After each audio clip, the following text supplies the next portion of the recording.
So, next toolbox is for your upper back. Now, typically, again what I see from a clinical perspective, and certainly the conversations that Shane and I have had, it tends to be from, if you imagine you've got a bra on, where your bra strap is, which is around about the level of T7, it tends to be from that point upwards where people are starting to get problems.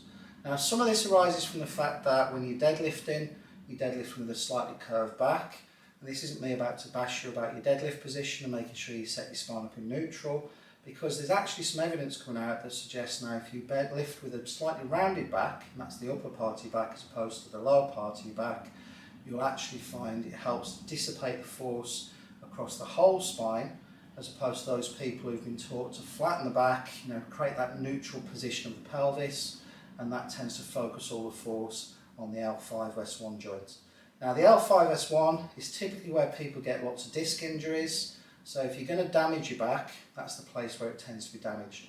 And I think from a loading perspective, from a lifting perspective, a spine that is slightly more curved, like a fishing rod, helps to dissipate the force across that entire curve, as opposed to focusing on the central point, the bottom point.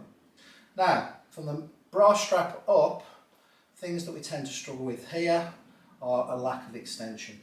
And this is really important from an overhead position, because when you're into the overhead, when you're log pressing or axle pressing or strip pressing, to create that final little bit of extension at the top of the movement, we have to create a little bit of extension through the spine. So I'm going to show you 3 exercises. One's to improve the thoracic extension. One is to take away some of the tension from your upper traps, because a lot of people have got chronically tight upper traps. And the final piece is going to be a piece to improve, to almost integrate everything. So a little bit of thoracic extension, a little bit of shoulder flexion, end range, and a little bit of stretching down through some of the tight structures at the front. So this is piece number 1. This is your thoracic extension, your banded thoracic extension. Now the band is sitting around about where my bra strap would be. So this is around about the T7 vertebra, so the 7th thoracic vertebra. You're going to bring your hands up to behind the back of the head, and we're going to try and encourage your back to bend backwards over the band. So we're trying to encourage extension at that thoracic level.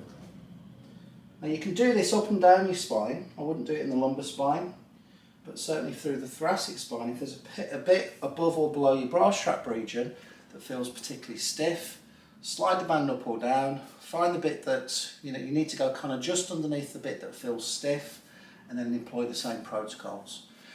So pre-workout, I'd probably do 2 sets of 10 on this, just to start to encourage some movement before you start to go into your overhead work. If it's post-workout, you can spend a little bit longer in these positions. Now, because this is active mobility as opposed to a static stretch, you're going to find it doesn't actually affect strength or power production. And it might actually help to improve your positioning when you're getting into positions either under the bar or with the bar on the back of the shoulders. Now, if it's post-workout, like I say, you can spend more time in this position, and I would encourage you, if you're struggling with chronic sort of tight thoracic spine, tight middle back, I'd encourage you to try and introduce these into your daily routine. So rather than leaving them to once a week, on the days where you're not programmed for the MST bot, I would encourage you to try and start the day or finish the day with this little movement to try and overuse or encourage that movement into your thoracic spine. So if you're struggling with tight traps, you'll find the common misconception is that you need to stretch those out. They feel tight, therefore you need to stretch them. Now, if you think about the role of the trapezius muscles, when you're in a seated position, so let's say you spend some time at your computer or you're on your phone a lot, and you might be in that position for 6 to 8 hours, what your traps are having to do is basically support the weight of the head. Now, if your head weighs 7 pounds, imagine you holding a 7 pound dumbbell with your arm bent at 90 degrees, so you're loading your bicep. After 6 to 8 hours of doing that, you would have exceeded the load tolerance on that bicep muscle, and it would be sore and tight.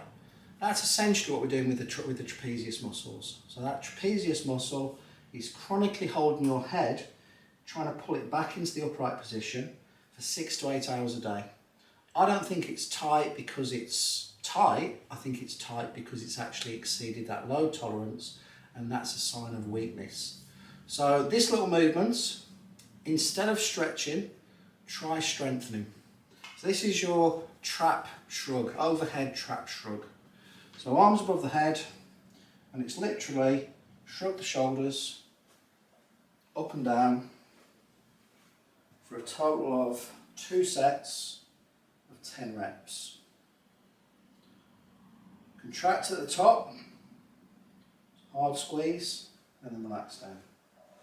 Contract at the top, hard squeeze, and then relax down.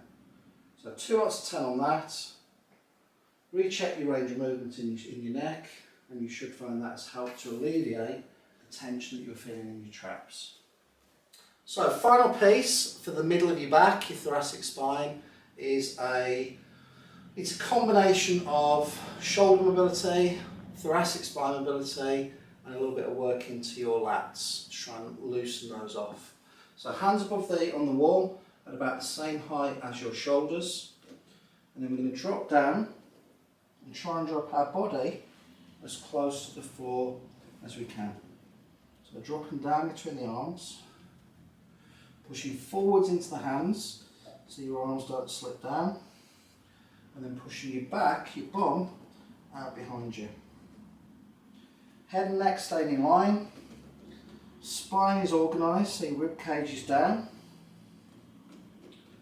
And again, I would do 2 sets of 10 on this, either before or after training.